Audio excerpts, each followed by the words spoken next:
Tandem! Sa oras na ganap ng alas 7 ng umaga, ating pong pakinggan at ating pong tunghayan ang mensahe mula po sa ating ama ng himpilan, ang ama po ng Aliw Broadcasting Corporation na si Boss D. Edgar A. Cabangon. Food for thought. There is no perfect person, no perfect love, and no perfect life. But if you learn how to be contented with what you have, everything will be perfect. Think good. Thank God. Thank God. Have a great day ahead. God bless you. Yan po ay mensahe mula po sa ating ama ng himpilan ng Aliw Broadcasting Corporation, si Boss D. Edgar A. Cabangon. Nakatandem na to. Makinig ng live sa DWIZ. Naka-live din sa DWIZ. Regional Integrated News. Panoorin ang live sa Aliw 23. At i-follow na sa social media. DWIZ. Facebook at YouTube. Tandem nina David at John. David Oro at John Ibanez. Magkakambal na pagseserbisyo sa bayan. Hatid ang mga balita na bagong-bago. Hindi OA. Diretsahang pagbibigay ng kailangang impormasyon sa bayan. Tandem nina David at John. Hatid ng nagbabalita ng tama. Naglilingkod ng tama. WIZ, Monday to Friday, 6 a.m. Muli balikan natin ang ulo ng mga balita sa inyo po nag-iisang Tandem. Tandem! Charter change, hindi urgent national concern para sa mga Pilipino ayon sa OCTA. Tandem! Bilang ng mga nagugutom sa Pilipinas dumami pa ayon sa isang survey. Tandem! Rice stock ng Pilipinas bumaba noong Disyembre. Tandem! Mga unconsolidated jeepney. Minamanat ako pagdating sa unconsolidated jeepney. Bakit? Mga transport. Wawalisin na sa Pebrero. Sapat na transportasyon, tiniyak ng LTO. Tandem! Balitang pangkalakalan, mga coin deposit machine sa bansa nakalikom na ng 400 million pesos. Tandem! Balita sa ibayong dagat, 18 katao patay, 12 iba pa sugatan matapos mahulog sa bangin ng isang truck sa Congo, Africa. Tandem! Sa showbiz, actress, host, queen of all media, Chris Aquino, nakikipaglaban na rin sa sakit na lupus. Tandem! Balita sa mundo ng sports, abangan ang report ni Tandem Anthony Suntay. Tandem!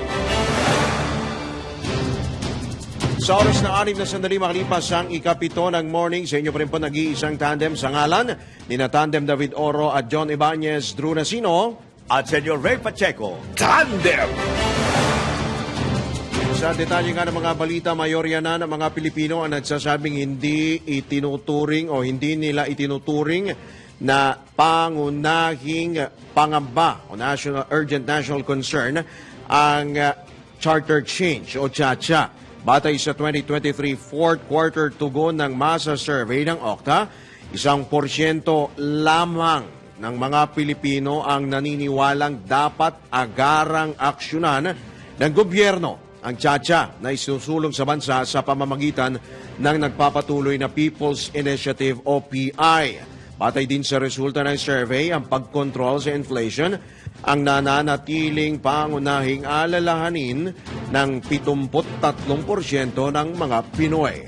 Pumapangalawa ang pagkakaroon ng access sa abot-kayang presyo ng mga pagkain. Sinundan naman ito ng paglikha ng mga trabaho, 36%, pagpapataas ng sahod ng mga manggagawa, 34%, at pagpapababa ng bilang na mahihirap na 32%. Isinagawa ang fourth quarter survey simula December 10 hanggang 14 ng isang taon sa pamamagitan ng face-to-face interview sa 1,200 respondents sa buong bansa. Tandem! Samantala, umabot na sa mahigit 100 o dumami pa ang bilang naman ng mga Pilipinong nagugutom. Ba talaga, ha? At batay ito sa survey ng Social Weather Station kung saan umabot na sa 12.6% ang mga pamilyang nakaranas ng involuntary hunger o ang walang makain nitong nakaraang buwan kumpara sa 9.8% noong September 2023. 11.2% naman sa mga ito ang nakaranas ng moderate hunger o minsang kagutuman, habang 1.4% naman ang naranasan o nakaranas ng matinding kagutuman. Gayunman, bumaba ang bilang ng mga nagugutom sa Metro Manila sa 12.7% mula sa 17.3%. Tandem! Bumaba naman ang rice inventory ng Pilipinas sa 25% noong Disyembre 2023. Gayunman, tiniyak ng pamahalaan na may sapat na supply ng bigas ang bansa na tatagal hanggang sa susunod na anihan. Batay sa ulat ng Philippine Statistics Authority o PSA, bumaba nga ang rice stock katumbas po ng 1.90 million metric tons mula sa 2.5 million na metric tons sa kaparehong lugar, habang sa pinakabagong report, bagyang bumaba sa 4.2% kumpara noong November 2023 ang stock na 1.98 million metric tons. Nabatid naman na ang supply ng bigas mula sa National Food Authority kung saan mayroong share na 3% na kabuang inventory ay bumaba ng 54.4% kumpara sa kaparehong panahon noong 2022. Una nang inihayag ng Department of Agriculture noong Disyembre na mayroong sapat na supply ng bigas hanggang Marso o Abril dahil sa inangkat na bigas mula Vietnam at India. Samantala, ang supply naman ng mais noong Disyembre tumaas po yan ng 685,890,000 metric tons kumpara sa 543,000 metric tons sa kalintulad na panahon noong 2022. Gayunman, sa monthly basis, bumaba o batay sa monthly basis, bumaba ito ng 12% mula sa 776 o 779.4 metric tons na naitala noong Nobyembre ng nakaraang taon. Tandem! Samantala, may report muna tayo tatanggapin. Pagtatalaga ng mga opisyal sa mga bakanteng posisyon sa PNP, di madali ayon kay General Acorda. Ang detalye niyan, ihahatid ni Patrol 17, Jopel Paleño. Jopel? Yes, aminado nga po si PNP Chief Police General Benamin Acorda Jr. Nahirap siya sa ginagawang pagpili ng mga itatalagang opisyal sa mga bakanting matataas na posisyon sa pambansang pulisya. Sa ngayon, marami kasi ani General Acorda sa mga bakanting pwesto ang pwede ng punan ng mga one-star rank. Subalit sakaling oras na maisabatas na aniya ang PNP Reorganization Act, kinakailangan na mga two-star rank ang mailuklok sa mga pwestong ito. Binigyan diin ni General Acorda na hanggat nais niyang mapunan ang lahat ng vacant position, subalit sana'y maiwasan ang pagtatanggal sa pwesto ng mga opisyal. Bunsod na rin ang mga ipatutupad na pagbabago sa rank requirement kapag naisabatas na ang PNP Reorganization Act. Ngunit upang maiwasan aniya ang karambola sa mga pwesto, magtatalaga muna sila ng mga officer in charge sa mga bakanting pwesto hanggang sa maaprubahan na sa nalalapit na panahon ang PNP Reorganization Act. Ito si Patrol 17 Chopel Peleño para sa Impilang May Torolakas, DWIZ, nagbabalita ng tama, naglilingkod ng tama. Tandem! Samantala, Pangulong Bongbong Marcos sasabak sa dalawang aktibidad ngayong araw. Ano kaya yan? At saan yan? Patrol 30, nagbabalik, Gilbert Perde. Saan yan, Gilbert? Nakatakdang sumabak si Pangulong Ferdinand Marcos Jr. sa dalawang presidential events ngayong araw. Unang dadalo sa PBBM sa ika-135 anibersaryo ng unang Republika ng Pilipinas. Nagaganapin sa Barasoin Church sa lungsod ng Malolo sa Bulacan. Inaasahan dadalo rin sa aktibidad ngayong umaga sina Executive Secretary Lucas Bersamin, Presidential Communications Office Secretary Cheloy Garafil, Speaker Speaker Martin Romualdez at iba pang mga opisyal. Mula sa Bulacan, tutulak naman si Pangulong Marcos patungong Lung Center of the Philippines sa Quezon City para dumalo sa paglulunsad ng lung transplant program. Maliban naman kay E.S. Bersamin at Secretary Garafil, inaasahan ding dadalo sa event sina DOH Undersecretary Lilibeth David at iba pang mga opisyal ng gobyerno. Patrol 13, Gilbert Perez para sa himpilang may totong lakas. DWIZ, nagbabalita ng tama, naglilingkod ng tama. Tandem.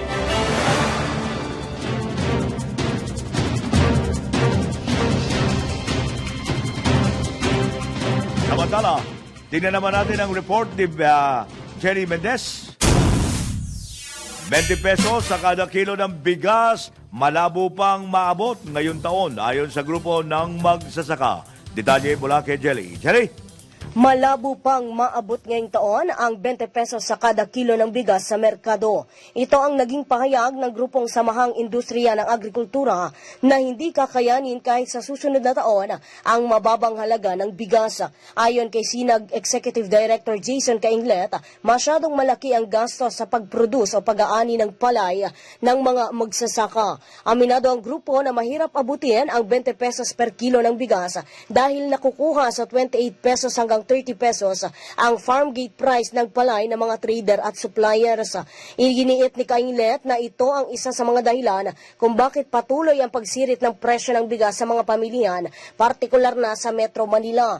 Sinabi ng Sinag official na 45 pesos hanggang 48 pesos lamang ang dapat na presyo ng regular at well-milled rice, pero pumapalo na ito sa 54 pesos hanggang 58 pesos per kilo at posible pa itong sumirit sa mga susunod na linggo. Binigyan din na Sinag na kailangan maglatag ng intervention ang gobyerno sakaling sumampa sa 60 pesos ang presyo ng kada kilo ng bigas upang matulungan ang mga magsasaka. Ito si Patrol 30 Jelly Mendez nag-uulat para sa impilang may todong lakas sa DWIZ, nagbabalita ng tama, naglilingkod ng tama. Tandem. Kapang balita, pamahalaan, kumpiyansang makahabol pa sa aplikasyon ang ilang local manufacturers ng mga tradisyonal na jeep. Sa pang-report mula sa Palasyo, Patrol 13, Gilbert Perez. Kumpiyansa ang pamahalaan na makakabol pa sa aplikasyon ng iba pang gumagawa ng traditional design ng jeep na pasok sa hinahanap na kwalifikasyon na ligtas, katiwa-tiwala at komportable. Itong sinabi sa Bagong Pilipinas ngayon public briefing ni Office of Transportation Cooperatives Chairman Jesus Ferdinand Ortega matapos mag-apply sa DTI para sa modernisasyon ang dalawang kumpanya na sinasabing gumagawa ng traditional jeepney na disenyo. Ayon kay Ortega, binibigyan nila ng option ng mga kooperatiba na pumili kung anong bibilhin nila, yung traditional na design o yung malabus na disenyo ang bibilhin para sa kanilang mga driver na nakapag-consolidate na. Git na Ortega, bagaman sa mga naunang labas na modern jeepney ay mukhang minibus, wala naman anyang nakalagay sa implementing rules and regulations sa batas na hindi pwede ang lumang klase ng disenyo mas kilala sa traditional jeepney basta makakasunod lang daw ito sa standards o pamantayan. Patrol 13, Gilbert Perez para sa himpilang may todong lakas. DWIZ, nagbabalita ng tama, naglilingkod ng tama. Tandem. Samantala, tingnan naman natin ang report muli ni Jenny Mendez. Oplan Pag-abot Team, hindi titigil sa pag-alalay sa mga pamilyang nasa lansangan. Ang detalye muli, ihatid ni Patrol 30, Jelly Mendez. Jelly? Walang patid ang ginagawang pag-alalay ng Department of Social Welfare and Development, katuwang ang Oplan Pag-abot Team sa mga pamilya at individual na nasa lansangan. Kasunod na rin ito ng inilunsad na Angels in Red Vest na kampanya ng departamento bilang pagkilala sa kanilang mga tauhan kasabay ng 73rd Founding Anniversary Celebration ng DSWD. Binigyan din ng Oplan Pag-abot Team na hindi sila titigil sa paghikayat sa mga pamilya, individual at mga kabataang nasa gilid ng kalsada o mga bangketa maging sa ilalim ng tulay. Patunay lamang ito ng pagpapakita ng dedikasyon ng mga tauhan na maibigay ang extra love at extra care sa mga nangangailangan ng tulong, partikular na sa mga mahihirap at vulnerable sectors. Para naman sa mga nais magpaabot mag-abot ng donasyon, maaaring magmensahe sa official page ng ahensya, tumawag sa hotline number 8931-9141 o mag-email sa oplanpagabot@dswd.gov.ph. Ito si Patrol 30 Jelly Mendez nag-uulat para sa impilang metodong lakas sa DWIZ nagbabalita ng tama, naglilingkod ng tama. Kapag may bagong balita, naka-on air, agad-agad, DWIZ Patrol Report! Sa magpapatuloy pa rin ang ilang pa mga balita, umaasa ang samang industriya ng agrikultura o SINAG na maitataas pa ang farm gate price ng sibuyas. Ito'y matapos pansamantalang ipatigil ng Department of Agriculture ang pag-aangkat ng nasabing produkto dahil na rin sa patuloy na pagsadsad ng presyo nito. Sa panayam ng DWIZ, binigyang din ni SINAG Executive Director Jason Kainglet na mga magsasaka ang pinaka-naapektuhan ng sobrang baba ng farm gate price ng sibuyas. Pag ang farm gate mo ay 20, 30, halos yun lang po yung cost of production. Ibig sabihin, yun ang kanyang gasto sa production. Kaya halos wala siyang kikitain. Sana man lang hanggang 50 patasan, hanggang 80, para po maging maganda naman ang kikitain ng ating mga magsisibuyas. Yung mga farmers talagang medyo nag-aalala kasi simula na ng anihan eh. Turadong mas babagsak pa ang farm gate kung hindi po maabatan ang mga pag-import ng onions. Iginito man ni Kainglet na dapat o nanawagan si Kainglet na dapat ang ibigay ng pamahalaan sa local farmers ang mga karagdagang cold storage facilities para hindi mapuwersa mga ito na ibenta sa mababang presyo ang kanilang mga produkto. Nararapat din po talaga yung mga sinasabi nating post-harvest facilities gaya ng cold storages ay mapasakabay po ng mga farmers para sila naman ang makapag-impact ng sibuyas. Nangyari kasi ng mga nakaraang panahon, ang mga nasa cold storages ay mga imported. Sana po ngayong anihan ay nasa kamay ng ating mga farmers, mga cold storages. Kulang po talaga, tapos kung yun nga, kung meron man, karaniwan po kasi naka-reserve na ang mga farmers natin, pwersadong ibenta sa mababang presyo. Kasi nga, pag nagtagal sa kanila ng linggo, wala sa cold storages, mabubulok po, wala silang kikitain. Yan ang tinig ni Jason Kainglet, ang Executive Director ng SINAG sa panayam ng DWIZ. Tandem!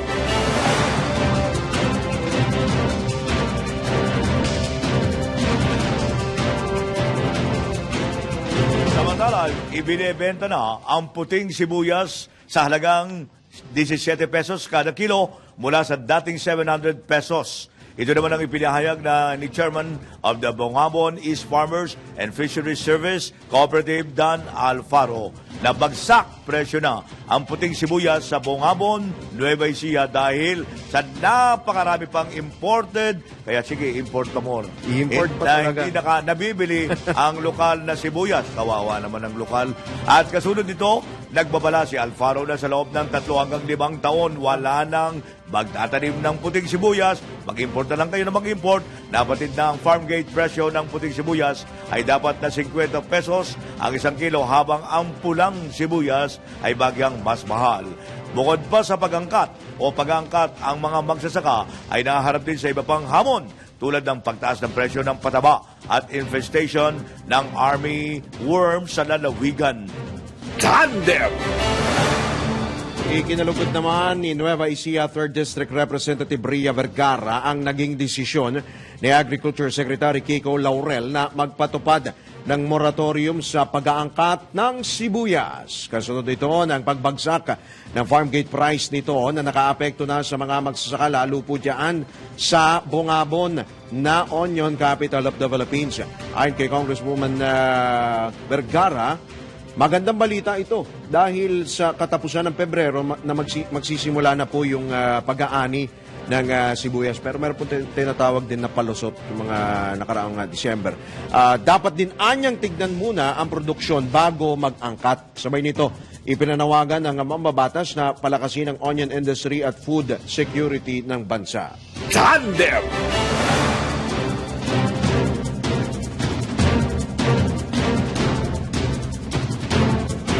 Samantala, binigyan din ni Billy Carino, Pangulo ng Benguet Vizcaya Trading Post na mga truck para sa logistic ang kailangan ng mga magsasaka at hindi daw cold storage. Ba, talaga?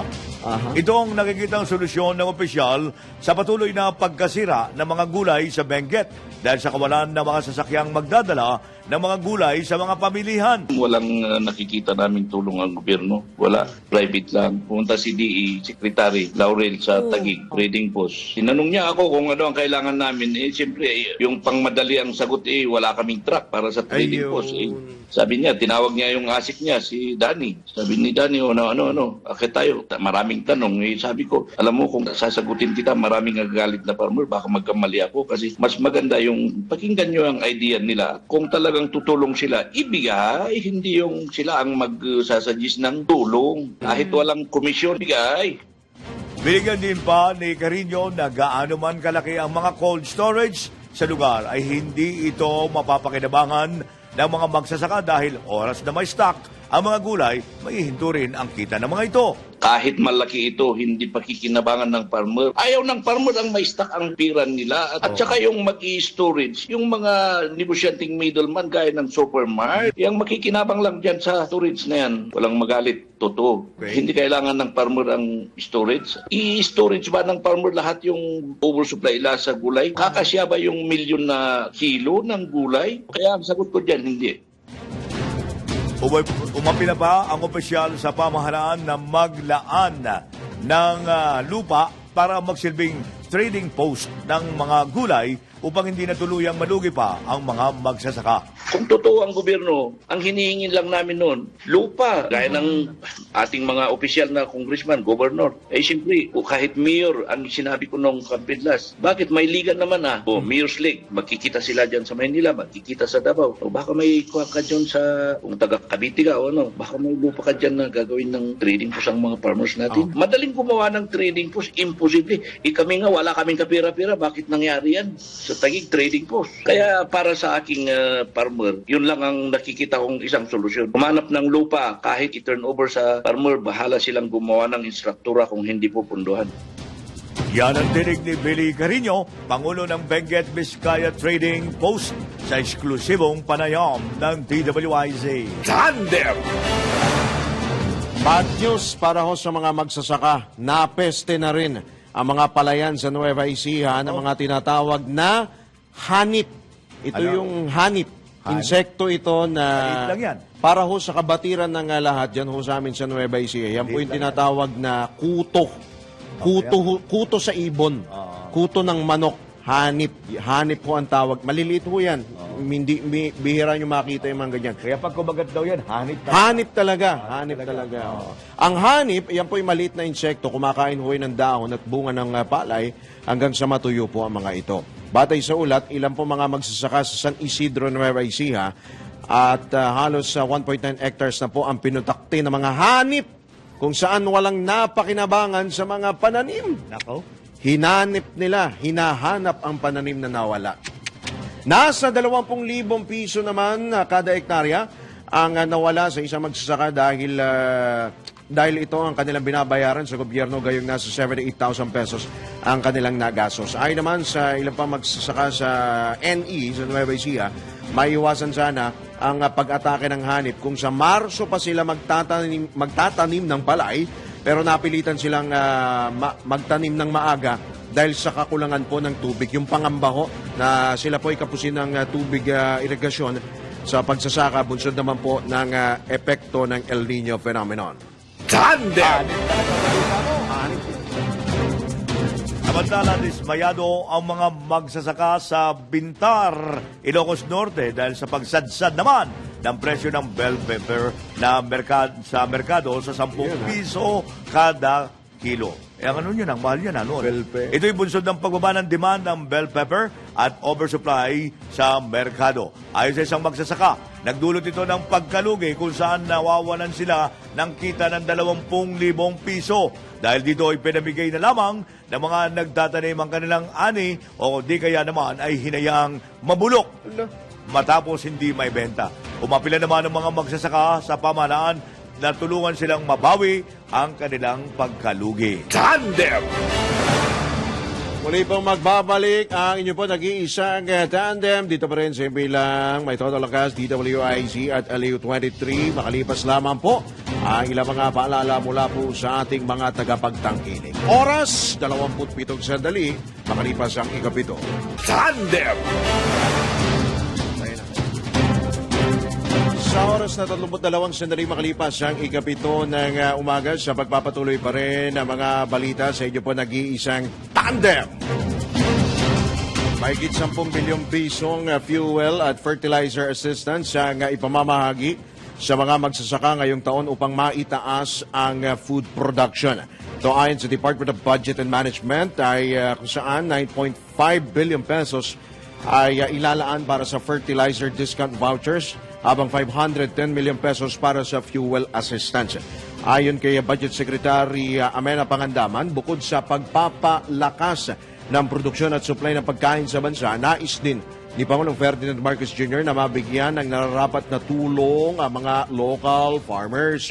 Samantala nakalaan ang Fertilizer Aid Program para naman sa mga major rice-producing provinces habang saklaw din na fuel assistance ang operational expenses sa pamamahagi ng ayuda sa mga magsasaka. Tandem!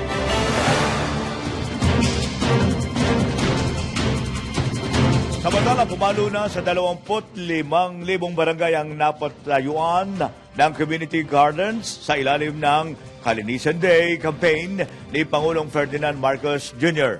Sa kalatas na inilabas ng Presidential Communication Office o PCO, binanggit ng Department of the Interior and Local Government na kabilang dito ang 1,200 vegetable plantation na naitatag sa Quezon City. Sa ilalim ng Kalinisan Day campaign, hinikayat ang mga barangay na maglagay ng community gardens sa pamamagitan ng pamimigay ng mga binhi o seedlings sa mga residente. Layunin nito itaguyod ang food security upang maibsan ang problema sa kahirapan. May tataguyod din ang kalinisan at maagapan ang epekto ng global warming. Hangad din itong hikayatin ng mga Pilipino, lalo na ang senior citizens at mga bata na kumain ng gulay sa halip na instant foods upang maresolba ang problema sa malnutrition. Tandem! At sa pagkakataon ito, tayo po ay tumanggap po ng update mula po dyan sa Davao Region.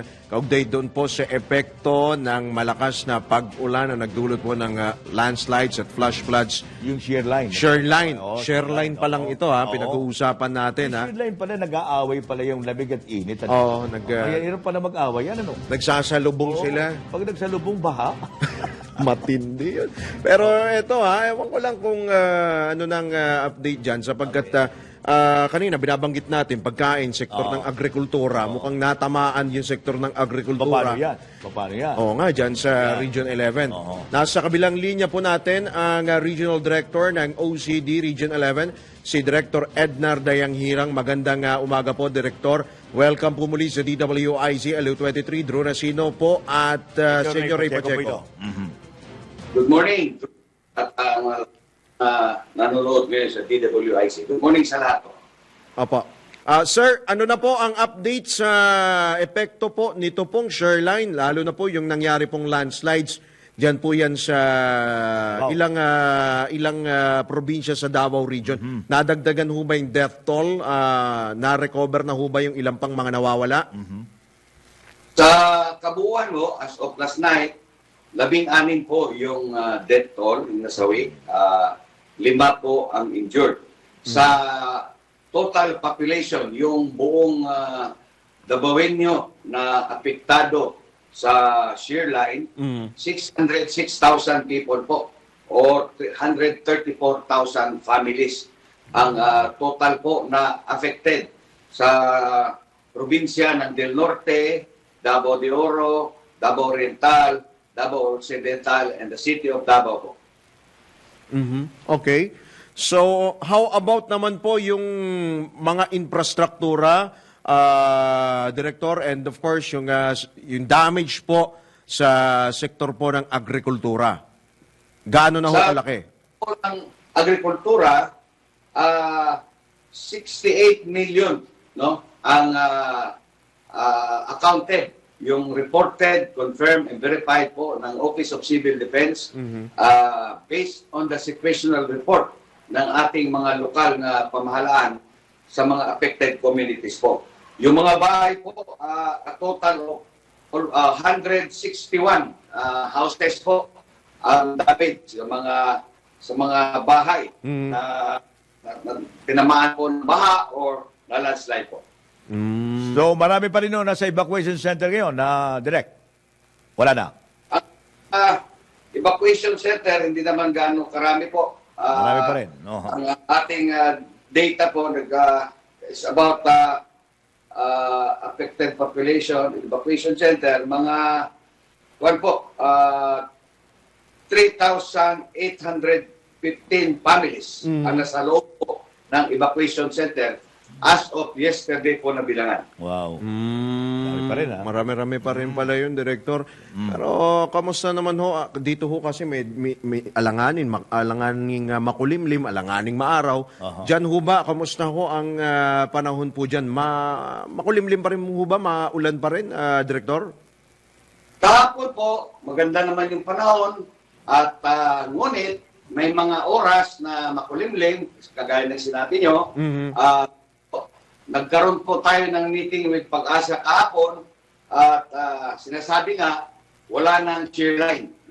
Wala nang shear line kasi si Amihan, yung hanging Amihan po, galing sa north, ay tumaas na po. Lumayo. In fact, dyan daw po sa Luzon ang posibleng mga cloud formation at ulan.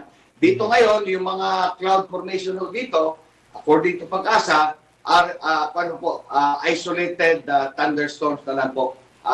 Kung uulan man, 15 minuto, 20 minutes. Tik-tik lang, ganun. Kahit ang shear line po, talaga po pala yung shear line, mahaba po talaga ang pondo ng clouds dyan at tumatalaga ng mga ilang araw.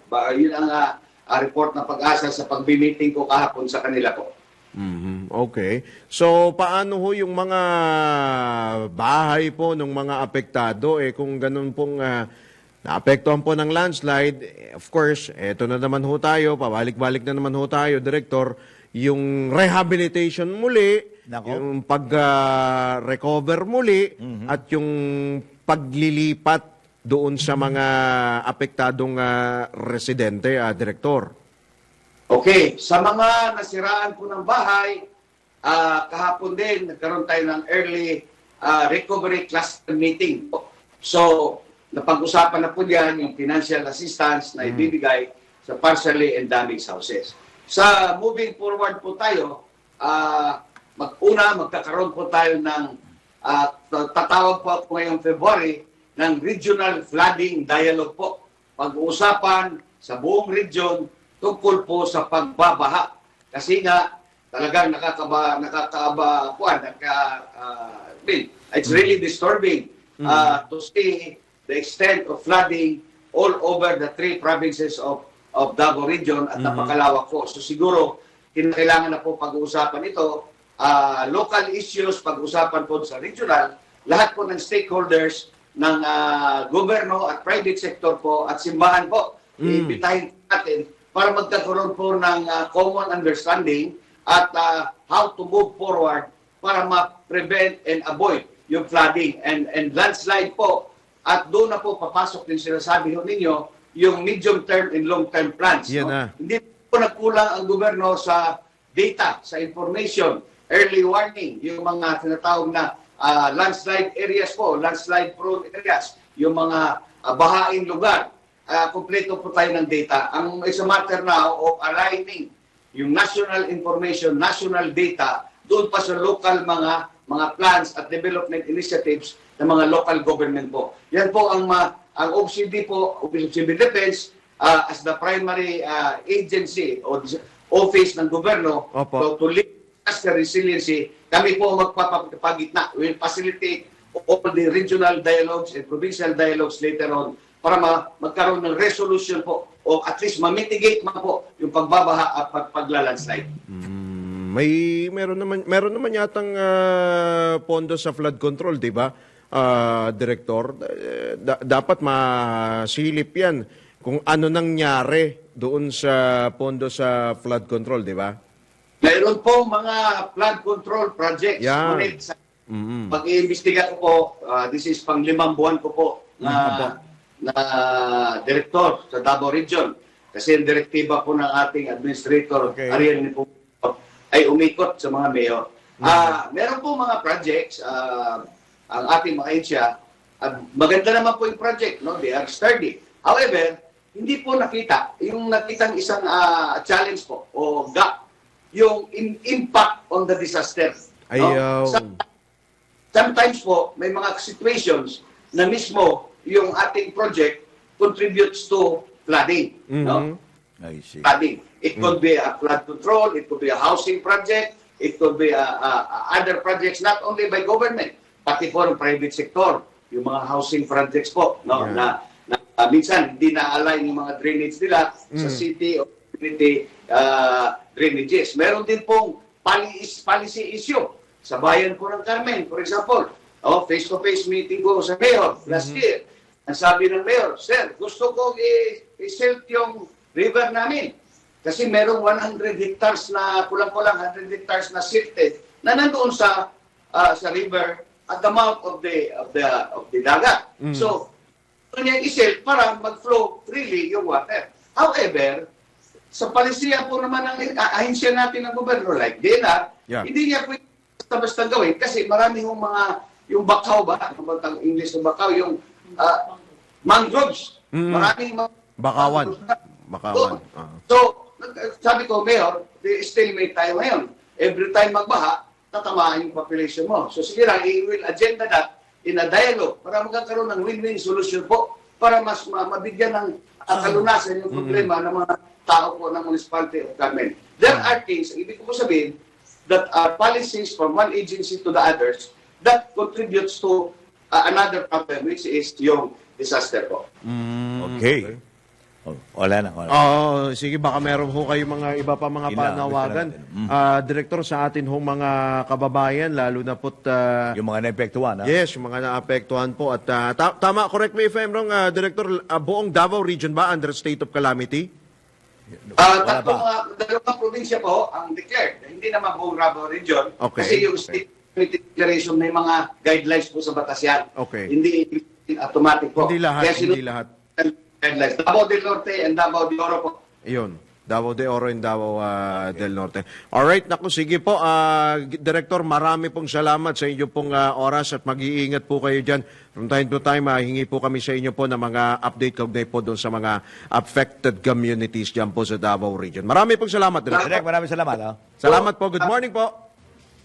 Si Director Ednar Dayang Harang. Ayun ba yun? Dayang Hirang. Dayang Hirang pala. Regional Director ng OCD 11. Alright, agad po sa ating oras, tayo po ay magbibigay daan sa ilang pong mga paalala mula po sa ating mga proud sponsor. Magbabalik po ang Tandem Oras, 15 minuto bago sumapit ang grap na alas 8. Tandem! Updates at inside stories sa iba't ibang sports. Ito ang Real Sport. Real Sports ni Anthony Suntay. Magandang umaga. Naglabas kahapon ng panayam ang International Tennis Federation o ITF na hindi na suspendido ang Philippine Tennis Association o PhilTA at makakabalik na ang Pilipinas sa mga international events at makakapag-umpisa na sila ng kanilang mga development programs. Suspendido ang PhilTA magmula ng 2020 pagkatapos nagkaroon ng power struggle ng asosasyon at nalaman ito ng ITF. Nagsabi ang ITF na dapat maayos ang sitwasyon na kasama na lahat ng stakeholders sa bansa sa isang malinis na eleksyon. Habang suspendido ang bansa, pinayagan pa din ang mga manlalaro ng Pilipinas makasali bilang individual sa SEA Games at Asian Games. Pero hindi sila nakasali sa mga palaro ng ITF tulad ng Olympics, Billie Jean Cup, Davis Junior at Davis Cup. Ang mga ITF Junior events na dapat gawin sa Pilipinas ay hindi na rin tinuloy. Ang sabi ni ITF President David Haggerty sa isang sulat, I'm pleased to confirm that the ITF Board of Directors has decided to lift the suspension of PhilTA. PhilTA's return to active ITF membership is a significant moment for tennis in the Philippines and the Asian region. And the ITF is highly motivated to support PhilTA in all its efforts to develop, grow, and promote the sport in the coming years. Para sa Real Sports, ito po, si Anthony Suntay. Real Sports ni Anthony Suntay sa DWIZ 882. Tandem. Balitang pangkalakalan. Dumami ang mga Pilipinong gumagamit ng coin deposit machine ng Bangko Sentral ng Pilipinas. Ayon sa BSP, umabot na sa 399.1 million pesos ang kanilang nalikom sa mga coin deposit machine nitong Enero 15. Kaugnay nito mula nang maipakalat ang mga nasabing machine sa mga mall sa Metro Manila noong nakarang taon ay nakapagtala na ito ng mahigit 100,000 transaksyon. At na bahagi ang naturang makina ng Coin Recirculation Program ng BSP. Tandem. Mga balitang dapat alam mo kahit sa labas ng bansa. DWIZ. Balita sa ibang bansa. Nasawi naman ang 18 katao habang 12 iba pa ang sugatan ng malaglag sa bangin ang isang truck sa Congo, Africa. Ayon kay Kasangulo, Police Commander Benamin Banza, puno ang nasabing truck ng produkto at marami ring sakay na pasahero sa major highway sa Kasangulo Territory sa Congo Central District. Sinabi pa ni Commander Banza na dinala na sa ospital ang mga na-recover na bangkay mula sa bangin habang ang mga sugatan kabilang ang 6 na malubhang nasaktan at 15 bagyang nasaktan ang ginagamot na. Luba namang napinsala ang truck na hindi pa rin nakukuha mula sa bangin at sinasabing speeding ang sanhi ng aksidente. Tandem. Ito na ang latest, Bagong-bago. Fresh na fresh. DWIZ. Showbiz News. Ibinunyag ng Queen of Talk, Queen of All Media na si Chris Aquino ang sakit. Siya po ay nasa initial stage ng sakit po na tinatawag. Ito po yung autoimmune disease. Ito po yung lupus, lupus erythematosus. Bawal maarawan yan, ha? Oo. At ipinaalam ito ng actress sa kanya mga video post habang patuloy na ginagamot sa US ang kanya pong multiple autoimmune diseases. Ayon kay Chrissy, wala siyang tigil sa pag-iyak nang lumabas ang kanyang blood panel result. Wow. Araw-araw na ring sumasakit ang ulo ng aktres at taas-baba ang kanyang BP o blood pressure. Dahil bumaba ang timbang nito sa 92 pounds. Nangayayat po, malaki ang ipinayat. Kaya't pinayuhan siya ng mga doktor na piliting kumain upang madagdagan ng timbang ng kahit 8 pounds. Sa kabila nito, patuloy namang lumalaban si Chrissy para sa mga mahal niya sa buhay. At maidagdag lang natin, ito pong lupus, ito po yung sakit ni dating Pangulong Ferdinand Marcos Sr. Diba? Itong lupus. Kaya't ano po yan? Iyan po ay autoimmune disease. Good news! Muling nagwagi ang mga estudyante ng Sarat National High School mula sa bayan ng Sarat, Ilocos Norte ng International Mathematical Competition sa Kuala Lumpur. Wagi sa World International Mathematical Olympiad sina Brian Jansen Vallejo, Allen Iver Baroga, Natalie Margaret Balisacan, Cyrene Angelica at Maria Cassandra Rich Duque. Kalaban ng mga Pilipino, ang mga 40,000 competitors ng Thailand International Mathematical Olympiad, Hong Kong International Mathematical Olympiad at Big Bay. Matatanda ang kampiyon ng mga nabanggit na estudyante sa Hong Kong International Mathematical Olympiad at Big Bay. Nagpasalamat naman si Dr. Marieta Yap, principal ng NHS, sa mga tumulong sa mga opisyal ng Ilocos Norte sa panguna ni Ilocos Norte Governor Matthew Marcos Manotoc. Tandem! Alright, tayo po ay sumasabit na po sa ating pong patsama na pagpapaalam ngayong pong araw na ito ng Tuesday, ngayong pong Martes, Enero 23, taon 2024. Maraming salamat nga pala sa ating pong mga nakasama sa News Center at sa ngalan po Nina Tandem, David Oro at John Ibanez. Kami po ang inyong mga naging tagapagatid balita. Drew Nasino, At Senyor Ray Pacheco, nagbabalita ng tama. naglilingkod ng tama. Susunod na! Andiyan na! Ay, wala pa yan. Wala pa. Ano mo ba kung nasaan? Oh. Andun sa elevator, hindi makaalis. Ay. Pinagkakaguluhan ng tao doon. Akala, Hindi makaakyat. Akala hindi makapasok. ko- Yung ano, hindi makapasok. Paano makapasok ng abang ang mga tao? akala ko Ganyan katindi may yan. naggo-golf. Ha? Akala ko Wala, talagang ganyan yan eh. Kaya hindi ko maintindihan kung bakit ganyan yung antindi niyang palatuntunan na yan. Oo nga, susunod na ang Karambola! Saan ka ba? Tandem